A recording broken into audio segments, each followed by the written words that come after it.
Hello students, welcome to the session and the channel study with great warriors. Guys, आज का जो हमारा topic है वो है वोकैबुलरी सिंपली, ठीक है, और पार्ट 23 है। पहले भी हमेशा मैं बताती हूँ, द हिंदू एडिटोरियल जो आपका होता है या द हिंदू जो न्यूज़पेपर है उसमें से ही मैं आपके पिक करती हूँ इंपॉर्टेंट वर्ड्स, ठीक है, जो आपके एग्जाम्स में आने की उम्मीदें होती हैं। ठीक है, तो स्टार्ट करते हैं, डिले नहीं करेंगे और सेशन को स्टार्ट करते हैं पहले वर्ड से। पहला वर्ड है यहाँ पर सुपरफ्लुअस। काफ़ी लोग जानते होंगे, फेमिलियर भी होंगे इस वर्ड से, ठीक है। Superfluous, SUPERFLUOUS,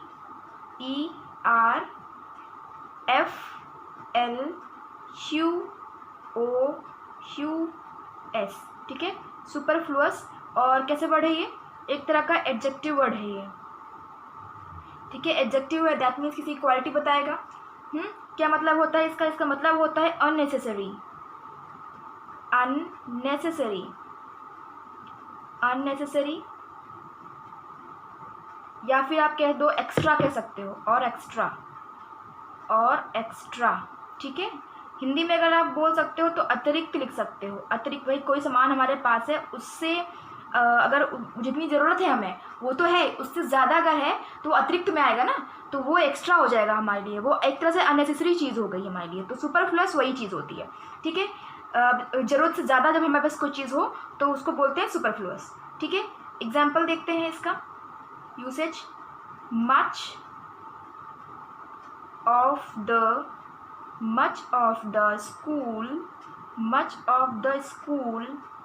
days is wasted on superfluous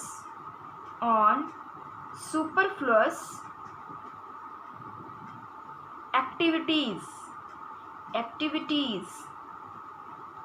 क्या सेंटेंस मतलब हो गया? मच ऑफ द स्कूल, मतलब काफ़ी स्कूल जो डेज होते हैं, much of the school days जो होंगे is wasted on superfluous activities. क्या हो रहा है आजकल? आप देखते हो बड़े बड़े स्कूल जितने भी हो गए वहाँ पे जो पढ़ाई कम और ज़बरदस्ती की एक्टिविटीज़ ज़्यादा होती हैं। आज कौन सा डे, आज एप्पल डे है, अब फलाना, आज बनाना डे है, ब्ला ब्ला ब्ला, काफ़ी चीज़ें आपकी वहाँ पर एक्टिविटीज़ होती हैं। स्टडीज़ अब नहीं है। स्टडीज़ से याद आया कि हमारी नई शिक्षा नीति लागू हुई है, हुई नहीं है, अभी हो सकती है 2021 तक हो जाएगी। बट उसमें क्या क्या चीज़ें चेंजेस में आए हैं, आप उसको ज़रूर एक बार, अगर आप लोगों ने नहीं ध्यान दिया उसको पढ़िए, ज़रूरी है जानना, ठीक है। तो आपको आई होप समझ में आ गया आप सुपरफ्लुअस मतलब क्या होता है। सिनोनिम देखते हैं इसका कि भाई सिनोनिम पार्ट में या फिर सिमिलर वर्ड में आप क्या यूज़ कर सकते हो। तो सिमिलर वर्ड में पहला तो यहाँ पे आप यूज़ कर सकते हो रिडंडेंट, रिडंडेंट यूज़ कर सकते हो, REDUNDANT, रिडंडेंट आप यूज़ कर सकते हैं। एंड सेकंड आप बोल सकते हो अननीडेड, भाई जो चीज़ हमें ज़रूरत नहीं है, ठीक है, अननीडेड बोल सकते हो, ठीक। तो दोनों वर्ड आप यूज़ कर सकते हो सुपरफ्लुअस में, और सिनोनिम के तौर पे रिडंडेंट एंड अननीडेड, ठीक है। अब देखते हैं एंटोनिम। तो एंटोनिम में कौन कौन सा, या फिर अपोजिट में आप सुपरफ्लुअस से कौन से वर्ड आपके आ जाएंगे?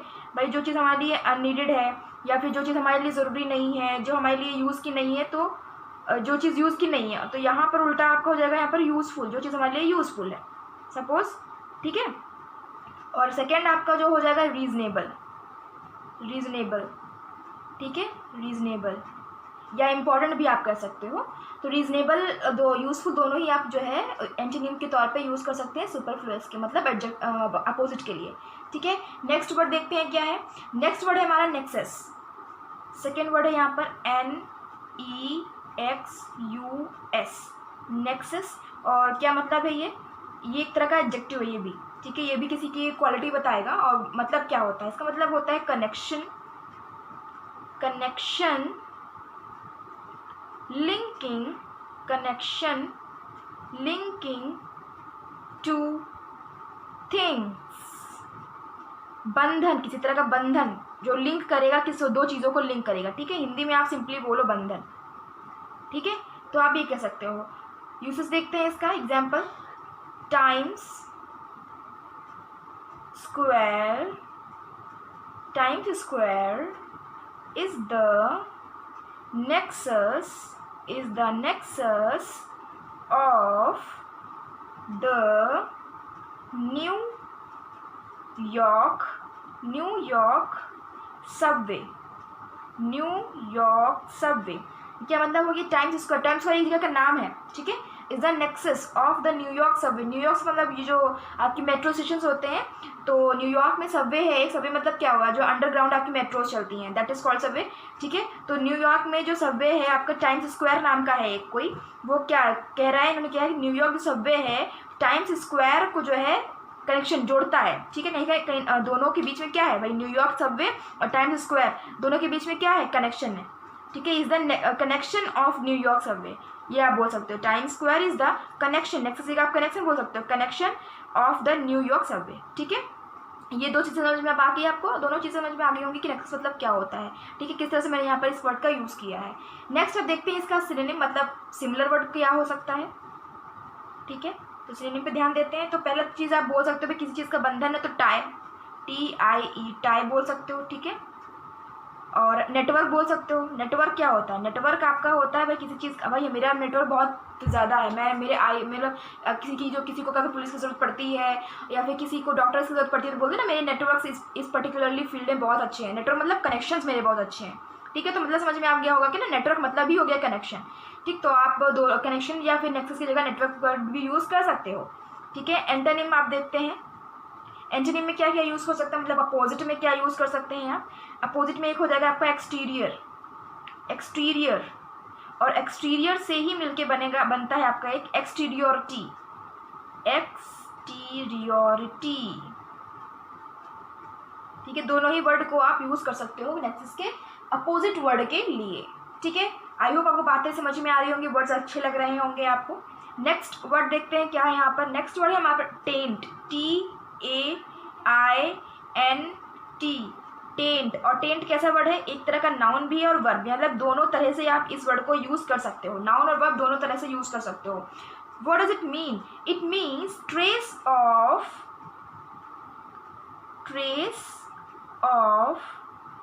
N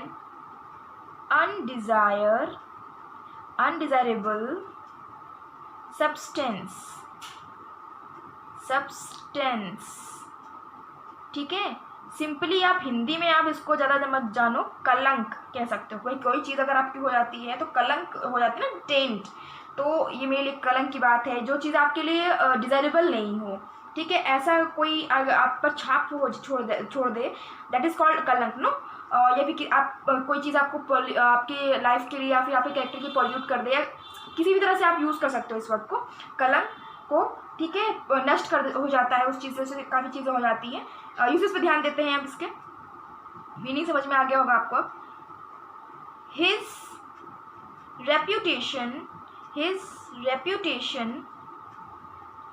reputation was permanently tainted by the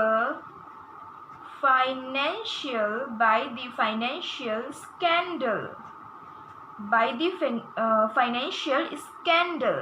क्या मतलब हो गया आपका यहाँ पर, मतलब ये होगा उसकी reputation, his reputation was permanently tainted by the financial scandal, मतलब कोई फाइनेंशियल स्कैंडल की वजह से क्या हो गया, उसकी रेप्यूटेशन क्या हो गई है, टेंट हो गई, मतलब कलंकित हो गई है। ठीक है, ये मतलब कहने का हो गया है। अब वो जो फाइनेंशियल स्कैंडल उसकी लाइफ में हुआ होगा, वो परमानेंटली जो उसकी रेप्यूटेशन है उसको कलंक कर दिया, मतलब लाइफ लॉन्ग के लिए हो गया है, उसके जीवन साथ जुड़ गई वो चीज़। ठीक, बात आपको समझ में आ गई होगी। अब आप देखते हैं इसका सिनोनिम, तो सिनोनिम पे ध्यान दीजिएगा कि सिनोनिम आप कौन से वर्ड यूज़ कर सकते हो।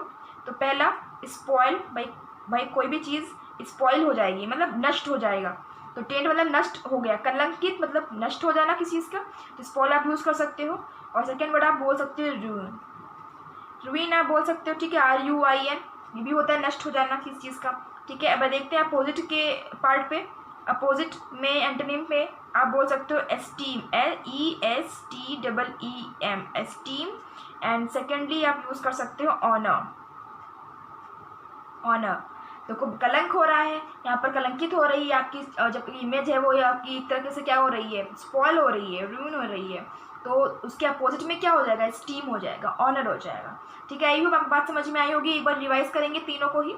सुपरफ्लुअस है, मतलब क्या है, एडजेक्टिव एक तो वर्ड है ये, ठीक है, क्वालिटी बता रहा है, और मतलब है उसका अननेसेसरी और एक्स्ट्रा, कोई भी चीज़ एक्स्ट्रा अगर आपके पास है, ठीक है, जो आपकी आपके लिए नीडफुल नहीं है वो, तो आप सुपरफ्लुअस यूज़ करोगे, ठीक है। नेक्स्ट, नेक्सस एडजेक्टिव वर्ड है ये भी, और क्या मतलब है इसका, ये इसका मतलब होता है कनेक्शन, एक तरह का बंधन होगा जो दो लिंकिंग टू थिंग्स, जो दो चीज़ों को क्या करेगा, आपस में जोड़ेगा, ठीक। टेंट, टेंट नाउन और वर्ब दोनों तरह से आप यूज़ कर सकते हो। यहाँ पे जो मैंने आपको यूज़ किया था टेंट का, वो एज अ वर्ब यूज़ किया है, ठीक है। Trace of an undesirable substance, इसका मतलब होता है मतलब कलंक, ठीक है। आपको मतलब समझ में आ गए होंगे तीनों के ही। अब देखते हैं नेक्स्ट वर्ड कौन सा यहाँ पर इंपॉर्टेंट है। ओके, सो नेक्स्ट वर्ड है यहाँ पर एक्सप्लिसिट, मेरा फोर्थ वर्ड होगा EXPLICIT,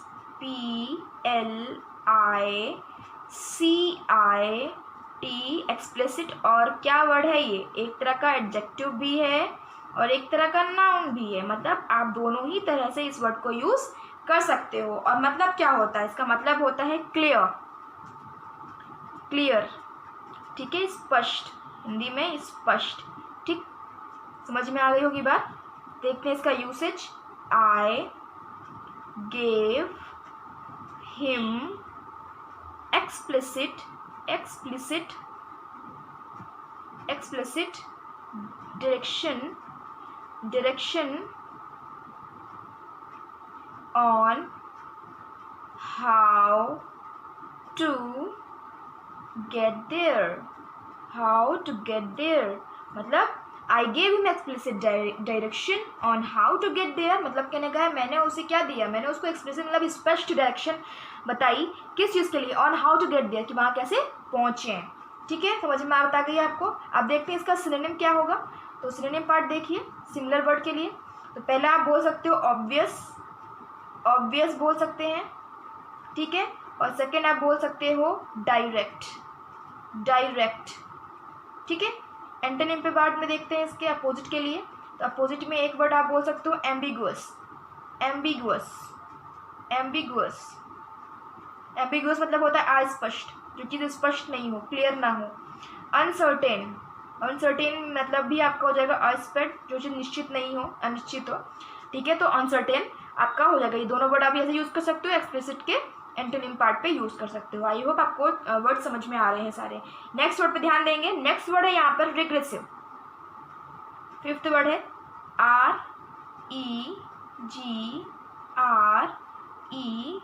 REGRESSIVE, रेग्रेसिव। और रेग्रेसिव कैसा वर्ड है, एक तरह का एडजेक्टिव वर्ड है, ठीक है, एडजेक्टिव है। मतलब क्या होता है इसका, actually it has two meaning.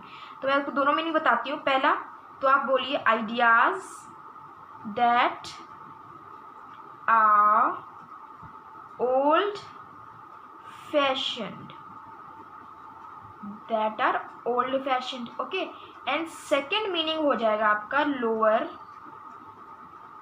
On large tax amount, amount of money. क्या मतलब हो जाएगा, एक तो क्या हो गया lower on large tax amount of money, मतलब टैक्स की बड़ी राशि पर जब कम मतलब टैक्स की बड़ी राशि पर कम, ये मतलब हो जाएगा इसका, ठीक है। आपको पता होगा रिग्रेसिव टैक्स होता है, एक प्रोग्रेसिव टैक्स होता है, रिग्रेसिव टैक्स होता है। यहाँ से आप ध्यान दीजिएगा, ये टैक्स के वे में आप रिग्रेसिव वर्ड यहाँ पे यूज़ करेंगे, कहीं पर भी आएगा। अब यहाँ से आपको फाइंड आउट करना है कि व्हाट इज़ रिग्रेसिव टैक्स, ठीक है। रेग्रेसिव टैक्स मतलब ही होता है भाई कोई किसी भी बड़ी राशि पर टैक्स लग रहा होता है तो उस ऐसे प्रावधान होते हैं कि उस पर कम पे करना पड़े, तो दैट इज़ कॉल्ड रेग्रेसिव। कह सकते टैक्स पूरा कंप्लीटली मुझे क्लियर नहीं है, बट आप इसको फाइंड आउट कर सकते हो। और दूसरा आपका है यहाँ पर meaning ideas that are old fashion, ऐसे आइडियाज़ जो अब ओल्ड फैशन हो गए हैं, मतलब ऑब्सलीट हो गए, आउटडेटेड हो गए हैं, तो ऐसे आइडियाज़ को भी आप रेग्रेसिव बोल सकते हो। तो यहाँ पे मैंने यहाँ पे सेंटेंस लिया हुआ है, यूसेज जो मैंने बताया वो आपको पहले वाले सेंटेंस पहले मीनिंग के लिए ही मैंने सेंटेंस यहाँ पर दिया है। सेकंड तो आपका सिंपली एक तरह का टर्म ही होता है रेग्रेसिव टैक्स, ठीक है, इसलिए मैंने यहाँ पे बता ज़रूर दिया कि सेकंड मीनिंग भी रेग्रेसिव टैक्स आपका आ सकता है। तो आपको ये ना हो कि भाई रेग्रेसिव टैक्स लिखा तो मतलब ये कौन से आइडियाज़ वाला टैक्स तो नहीं है, इसलिए मैंने यहाँ बताया आपको, ठीक। नेक्स्ट अब जिसका देखते हैं यूसेज मैंने किस तरह से बताया है। It is a regressive way of thinking, way of thinking that girls can't fly planes. ठीक है, it is a regressive way of thinking that girls can't play planes. मतलब क्या मतलब हो गया, it is a regressive way, मतलब एक तरह का ये अब ओल्ड फैशन आइडिया हो गया है, थिंकिंग हो गई है, वे ऑफ थिंकिंग जो है यहाँ पर सोचने का जो तरीका है वो रेग्रेसिव हो गया है।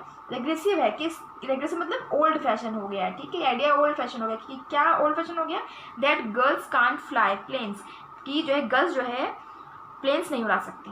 भाई उड़ा सकती है ना गर्ल्स प्लेन, गर्ल्स आजकल सब काम कर सकती हैं, सारे बिल्कुल इक्वल हैं बॉयज़ के, कोई अलग नहीं है। ठीक है, आप दोनों को डिस्पोज नहीं कर सकते, अलग अलग नहीं कर सकते, ठीक, डिवाइड नहीं कर सकते। नेक्स्ट इसका देखते हैं सिनोनिम।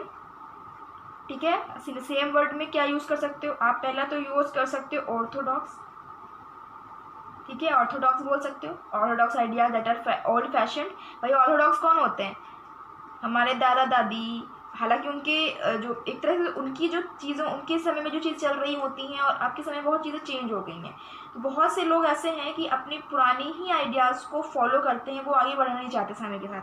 तो कभी कभी होता है ना वो ऑर्थोडॉक्स आइडियाज़, तो ऑर्थोडॉक्स आप बोल सकते हो। दूसरा आप बोल सकते हो रेट्रोग्रेसिव, ये एक अच्छा वर्ड आपको यहाँ पे मिल गया, रेट्रोग्रेसिव। रेट्रोग्रेसिव मतलब भी आपका सेम हो जाएगा, और ideas that are old fashion. ठीक है, एंटोनिम पार्ट पे देखते हैं, इसका अपोजिट वर्ड में क्या क्या यूज हम कर सकते हैं।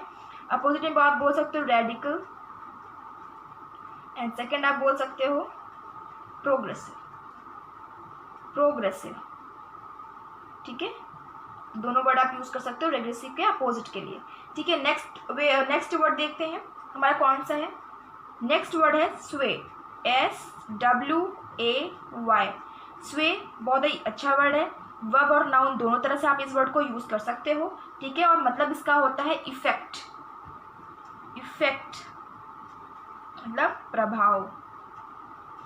ठीक है, अब हम लोग इफेक्ट हमेशा यूज करते हैं अपनी लाइफ में, अब आज से आप उसको इफेक्ट को हटा करके स्वे यूज करिए उसकी जगह, तो आपको स्वे वर्ड याद हो जाएगा। ठीक है, एग्जाम्पल देखते हैं इसका। She is now completely under his sway। ठीक है, मतलब क्या हो गया, she is now completely under his स्वे, मतलब अब क्या है, वो जो है अब कम्प्लीटली पूरी तरह से उसके प्रभाव में है। ठीक है, उसके इफेक्ट में है, ये मतलब आपका यहाँ पर हो जाएगा। अब पार्ट देखते हैं इसका सिनोनिम के लिए, सिमिलर वर्ड में तो आप इन्फ्लुएंस बोल सकते हैं, इन्फ्लुएंस।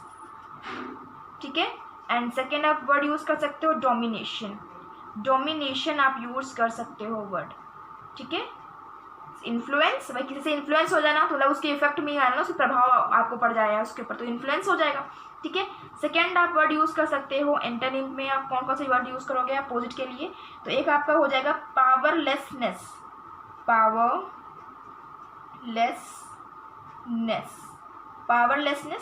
एंड सेकेंड आपका हो जाएगा इनएफिशिएंसी।